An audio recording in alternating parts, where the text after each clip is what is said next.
ఓం శ్రీ మహాగణాధిపతియే నమః. ఓం శ్రీ గురుభ్యో నమః. సౌందర్యలహరి 21వ శ్లోకం.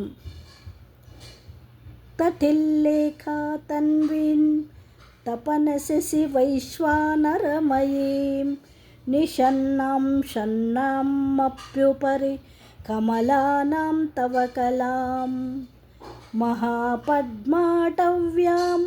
మృదితమలమాయేన మనసా మహాంతః పశ్యంతో దదతి పరమానందలహరీం.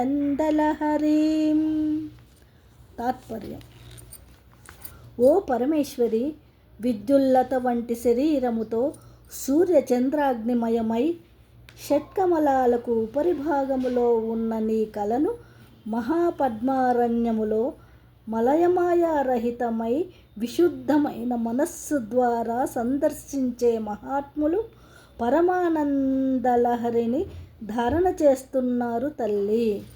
ఈ శ్లోకము 11 రోజులు రోజు 1000 సార్లు పారాయణం చేయటం వల్ల ఆనందసిద్ధి, సకల జీవుల వశీకరణ జరుగుతుంది.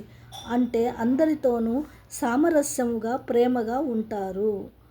దంపతుల అన్యోన్యం కోసం చేయటం వల్ల అమ్మవారి యొక్క దయతో అనుకూలమైన దాంపత్యం ఏర్పడుతుంది. ఈ 11 రోజులు దంపతులకు తాంబూలము, పండ్లు ఇచ్చుకుంటే మంచిది.